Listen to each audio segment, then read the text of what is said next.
Bienvenidas y bienvenidos a su programa Escuela Judicial. El día de hoy platicaremos con José Alfonso Montalvo Martínez, magistrado del Segundo Tribunal Colegiado en Materia Penal del Segundo Circuito, también integrante del Comité Académico de la Escuela Federal de Formación Judicial. Vamos a hablar sobre la judicialización del combate a la corrupción. Acompáñenme, comenzamos. José Alfonso Montalvo Martínez es licenciado en Derecho por la Universidad Autónoma del Estado de México. En esa casa de estudios también realizó la especialidad en Derecho Fiscal. Es maestro en Administración Pública y maestro en Administración Judicial.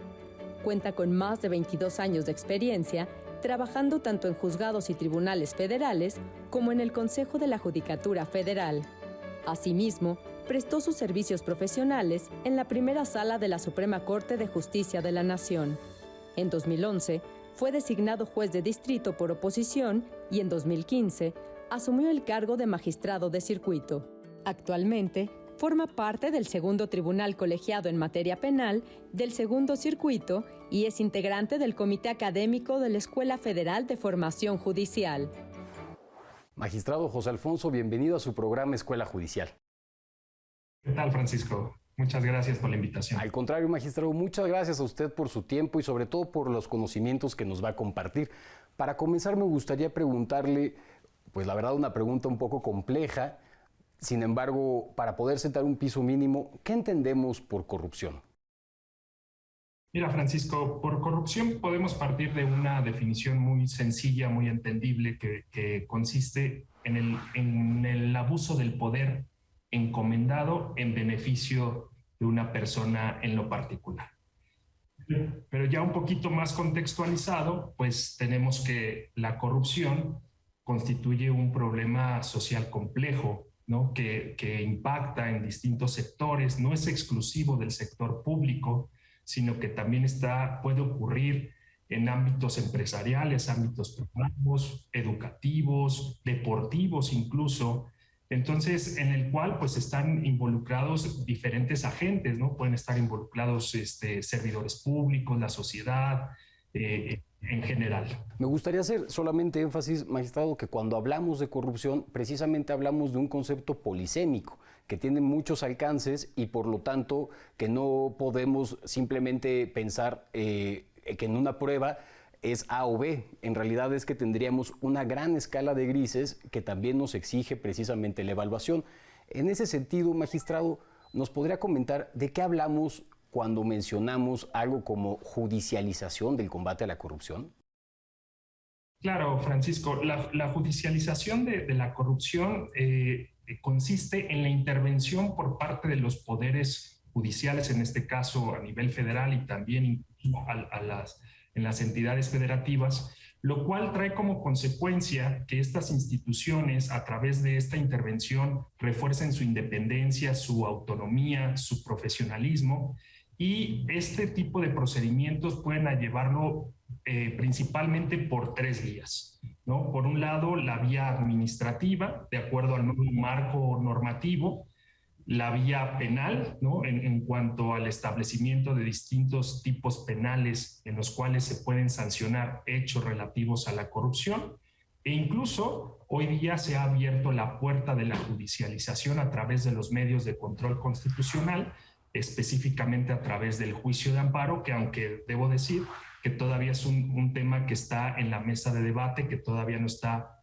muy definido los aspectos de procedencia de esta instancia constitucional en relación con esto. Sin embargo, ya hay varios ejemplos que pueden dar cuenta de que el juicio de amparo también se está convirtiendo en un instrumento de combate a la corrupción por la vía de la judicialización.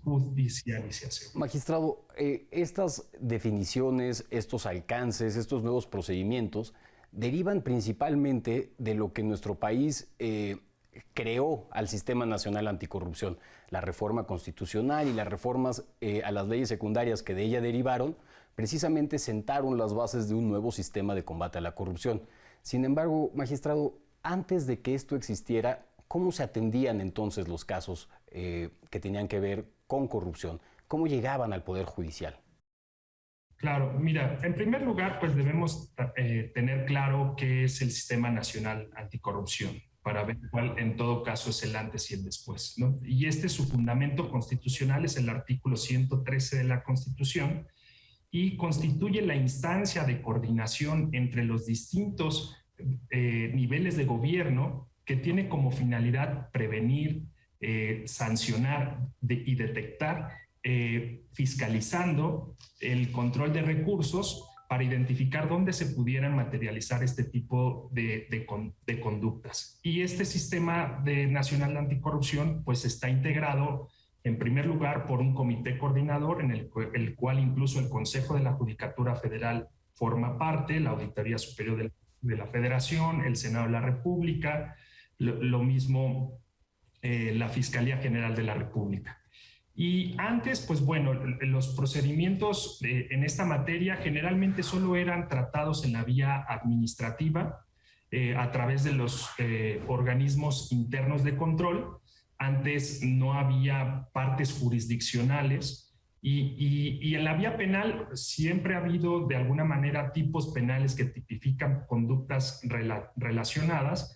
Sin embargo, este tipo de conductas solamente estaban como dirigidas a los servidores públicos y ahora tan es así que el Código Penal estaba definido solamente como delitos contra servidores públicos. Ahora ya es más amplio y es delitos por hechos de corrupción en los que se involucran obviamente funcionarios, pero a la vez también particulares, y entonces se han endurecido las sanciones y ha sido un poquito más ejemplar y más estructurado todo estas acciones en combate a la corrupción.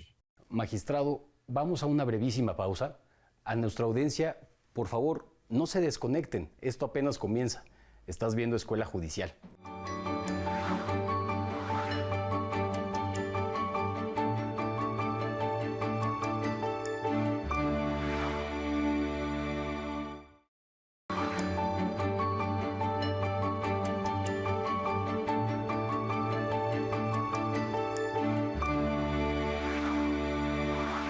Muchas gracias por continuar con nosotros en Escuela Judicial. Estamos platicando con el magistrado José Alfonso Montalvo Martínez sobre la judicialización del combate a la corrupción. Magistrado, ¿actualmente existe algún procedimiento definido para la judicialización de este combate?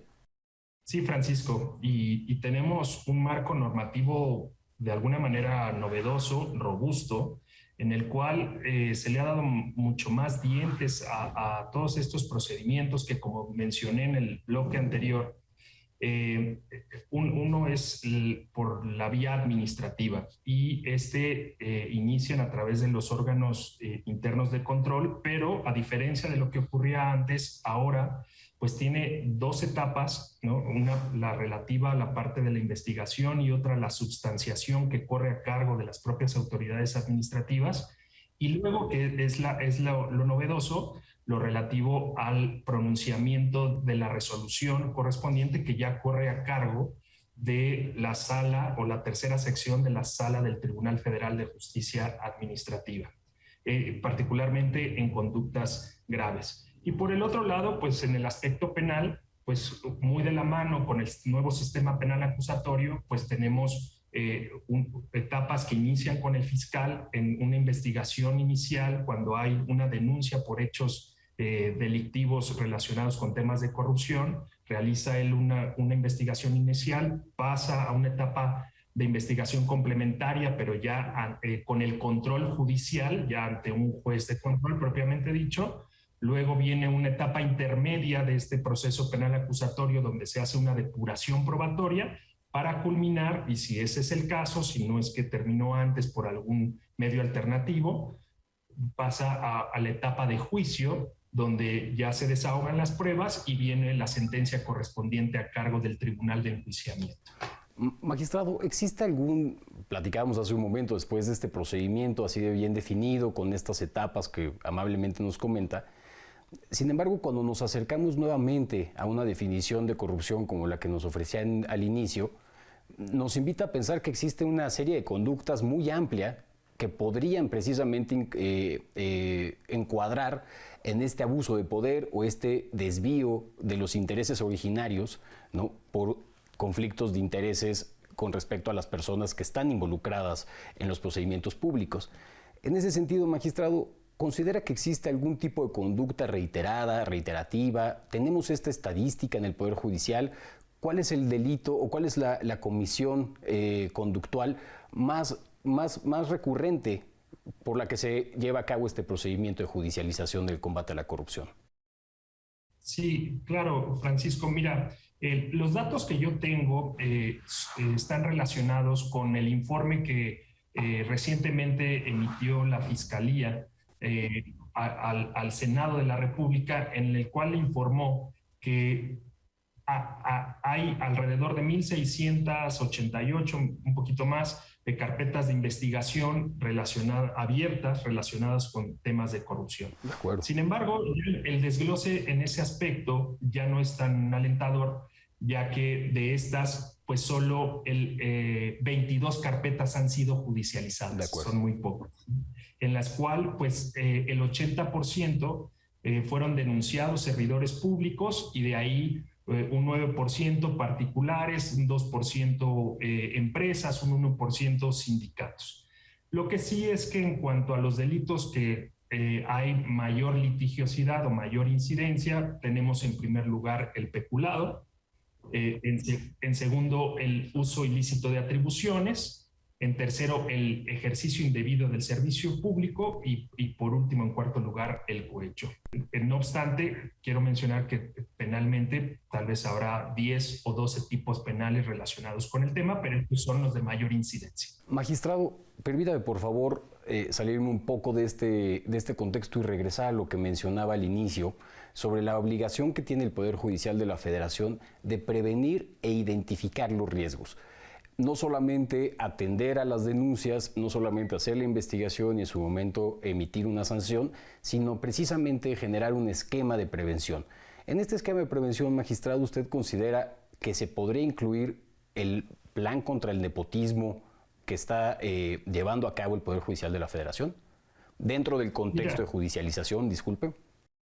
Claro, Francisco. Mira, el Poder Judicial obviamente no puede ser ajeno a este tipo de programas o de acciones encaminadas a combatir la corrupción. Y a propósito de esto, la reciente reforma al Poder Judicial de la Federación, pues sin duda ha sido un parteaguas en el tema, ya que en mi opinión hay dos acciones fundamentales en pro de este tema. Uno, el que tú mencionabas, todos los acuerdos generales emitidos con la finalidad de combatir el nepotismo, y esto pues, sin duda trata de inhibir que se formen grupos de poder dentro de la propia institución que a la postre puedan generar o facilitar este tipo de conductas. Y por el otro lado, y que viene muy de la mano en el foro en el que estoy, que es la Escuela Judicial, es la reforma fuerte que tuvo la Escuela Judicial, que aunque pudiéramos pensar que es en un aspecto educativo de capacitación, pero sin duda constituye el asidero más importante en el cual se va a poder ingresar a la carrera judicial, porque a través de la Escuela Judicial y de los exámenes y certificaciones que emita, pues va a filtrar el ingreso a la carrera, profesionalizándola, y obviamente esto va a ser en favor o con la finalidad también de evitar conductas de esta naturaleza. Magistrado, vamos a una brevísima pausa. Por favor, acompáñeme a conocer esta recomendación bibliográfica. Sin duda alguna seguirá incrementando su gusto por el conocimiento jurídico. Estás viendo Escuela Judicial. Continuamos. En los últimos años, el sistema jurídico mexicano se ha ido transformando en aras de la incorporación y protección de los derechos de las niñas, niños y adolescentes. Así lo señala la obra Los Derechos de la Infancia, un libro publicado por la UNAM que tiene como objetivo que el lector pueda analizar y reflexionar sobre la vigencia de esos derechos, las políticas institucionales y las prácticas cotidianas. Esta obra contempla el marco normativo de protección de derechos y los principales instrumentos internacionales en materia de derechos de las niñas, niños y adolescentes. En sus páginas, el autor explica los principios rectores de la actuación del Estado, así como el principio de autonomía progresiva, de igualdad y no discriminación, de protección integral de derechos y de corresponsabilidad de las instituciones. Consulta esta obra. Está disponible en la Biblioteca Felipe Tena Ramírez de la Escuela Federal de Formación Judicial.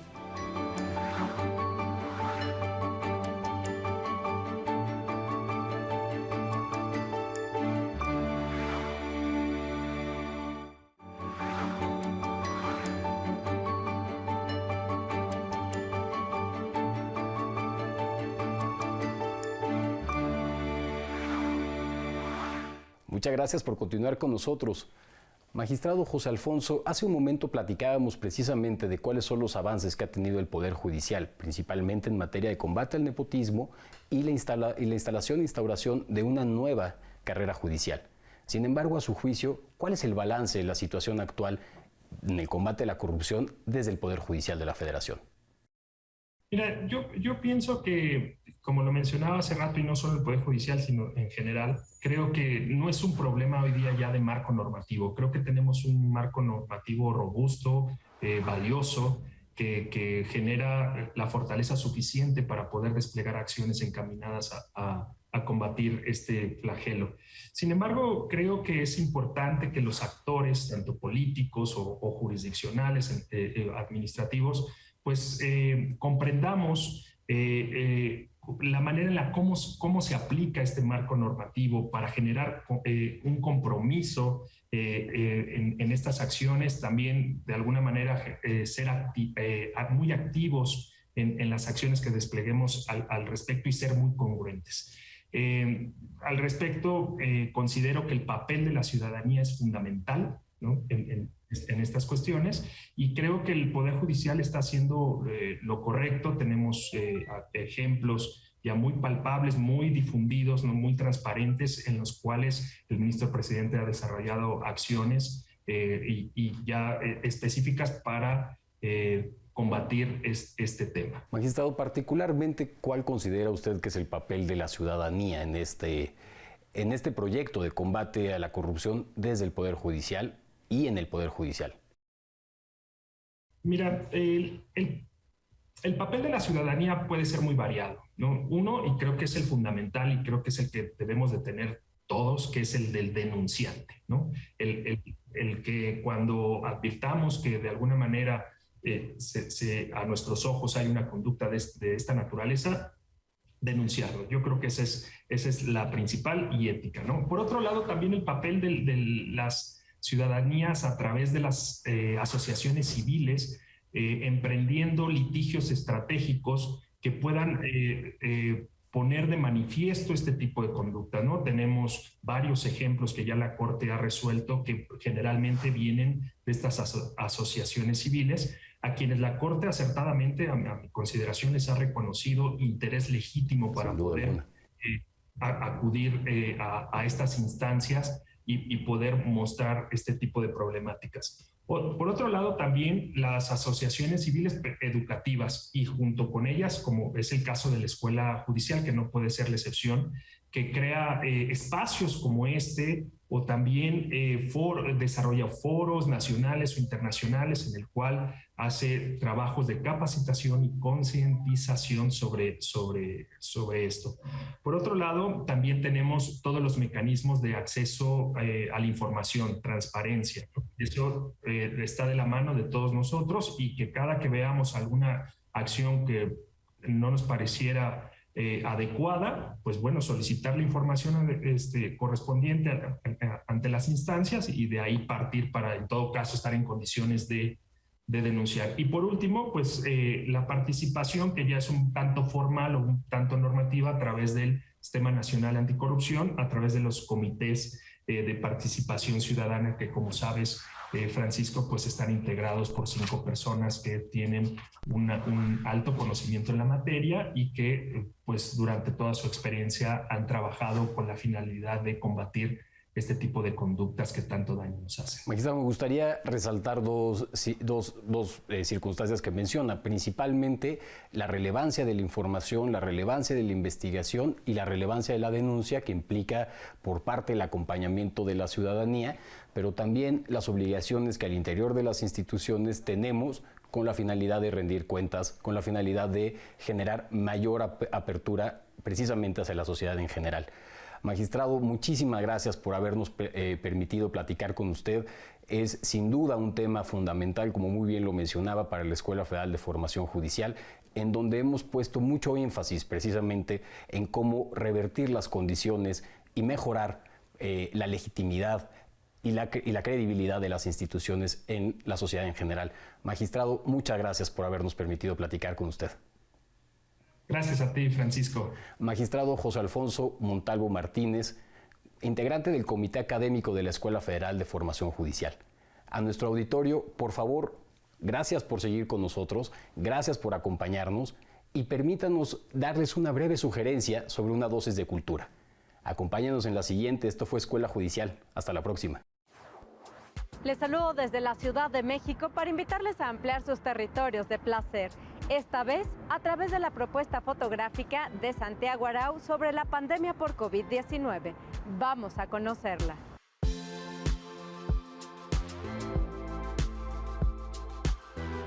Estoy mostrando mi mirada ante un problema. Es lo que nos pasó a todos. No hay una persona exenta en el mundo que le haya tocado la pandemia. Cada quien lo percibe desde donde está sentado, ¿no? Es un momento histórico. Es un momento que cambió, que vamos a recordar. ¿Te acuerdas de la pandemia del 2020? Sí, ¿te acuerdas? ¿Cambió o no cambió? ¿Qué pasó?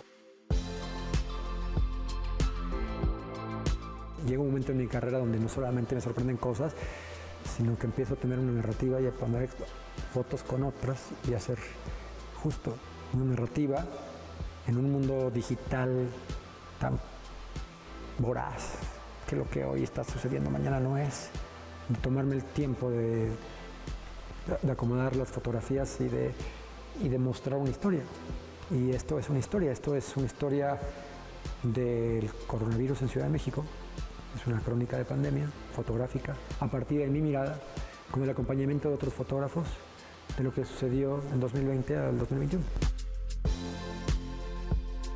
Hasta aquí nuestro recorrido por Crónica de una pandemia de Santiago Arau, uno de los fotógrafos más reconocidos de nuestro país.